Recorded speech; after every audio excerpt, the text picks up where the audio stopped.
آج اس ویڈیو میں اور اس بیوٹیفل انوائرمنٹ کے اندر جب کہ تھوڑا کلاؤڈی بھی ہے اور اس گرینری میں ہم بات کریں گے کہ لینگویج ہم کیسے سیکھیں.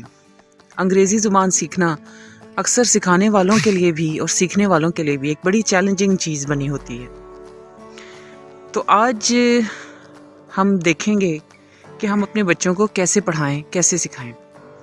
کچھ فیکٹس آپ کے ساتھ شیئر کرنا چاہوں گی جس سے آپ بھی یقیناً بخوبی واقف ہوں گے کہ language comes as naturally as leaves come to the tree. جیسے یہ پتے ایک نیچرل پروسیس کے ذریعے درختوں پہ آتے ہیں، اسی طرح نیچرل طریقے سے زبان سیکھی جاتی ہے. یعنی کہ 4 سکلز جس میں سب سے پہلے لسننگ، پھر اسپیکنگ، ریڈنگ اور بعد میں رائٹنگ آتی ہے. لیکن ہم یہ آرڈر جو ہے وہ غلط فالو کرتے ہیں.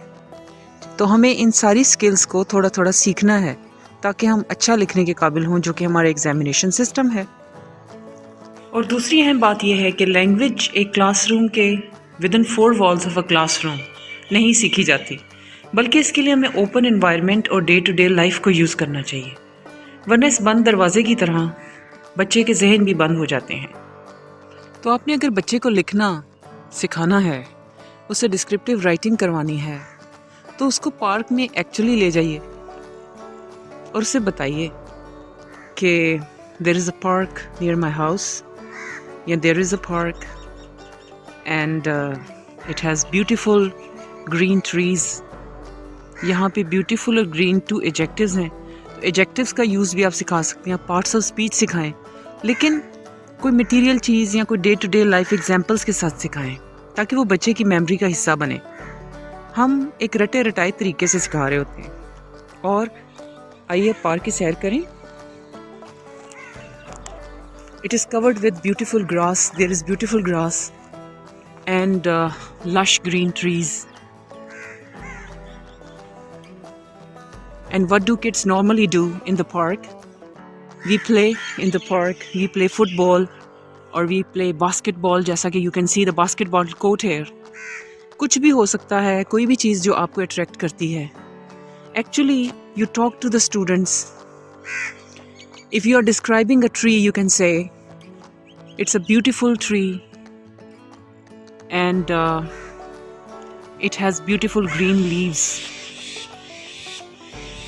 Its stem is dark green and is covered with bark.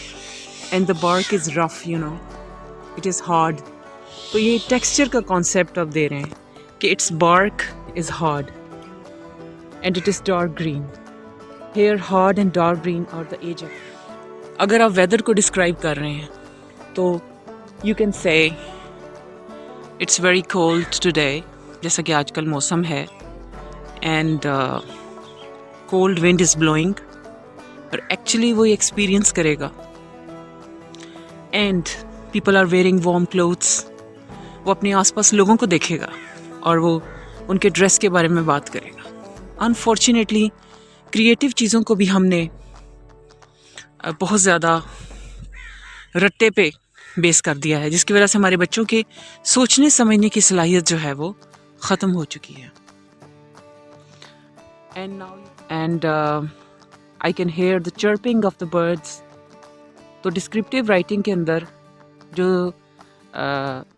Senses کا استعمال ہے وہ بہت ضروری ہے. جیسا کہ آپ غور سے سنیں تو آپ مختلف پرندوں کی آوازیں سن سکتے ہیں. So the birds are chirping. So chirping is the word which gives the sense of sound.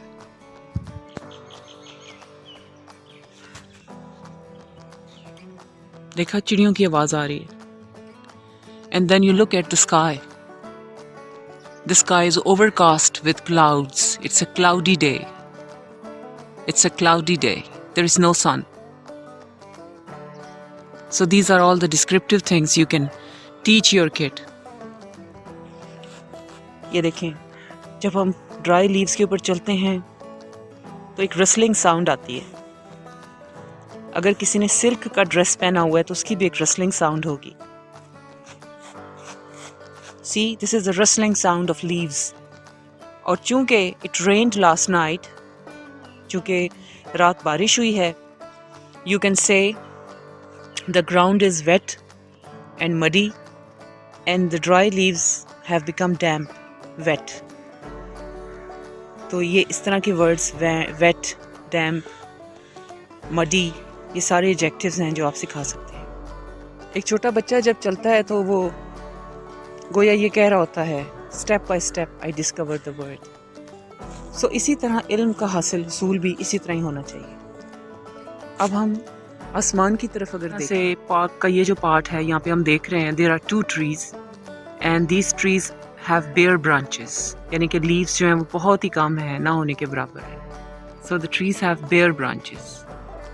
So here you can see a big stump. ایک کٹا ہوا درخت ہے تو اس کا یہ تنا ہے. And here you can ask the student to use his imagination that this tree has such a big stump. It means that it might have been very big tree. So this is where they use it seems or perhaps or might be. اس قسم کے وہ phrases اور words use کریں گے to use their imagination. تو وہ سارے concepts جو bookish ہیں آپ practical environment کے اندر ان کو سکھا سکتے ہیں.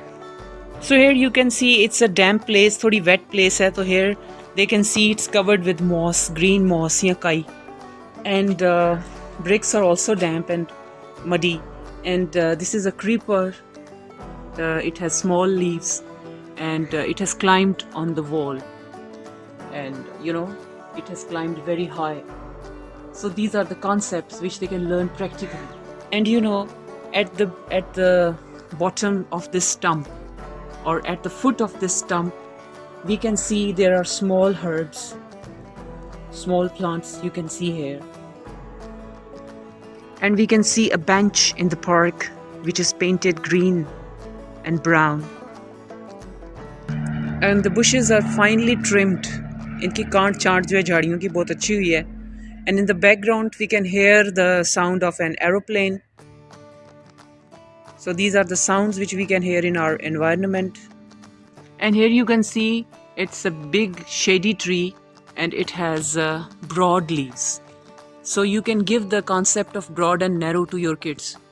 And at some distance there is a cluster of trees which are arranged beautifully in rows. So cluster کا جو concept ہے وہ آپ دیکھ سکتے ہیں. And then we can see a row of finely trimmed shrubs. So trimmed کا جو concept ہے وہ بھی ہم دے سکتے ہیں اور shrubs کا بھی concept جو ہے اس طرح سے بچوں کو سکھا سکتے ہیں. اس طرح سے ایک انوائرمنٹ کے اندر جا کے آپ بچوں کو لینگویج سکھائیں, اس سے ان کا انٹرسٹ بھی ڈیولپ ہوگا, آپ بہت سے کانسیپٹ بھی سکھا سکیں گے اور بچوں میں کریٹیوٹی پیدا ہوگی. سو سبسکرائب دا چینل. اللہ حافظ.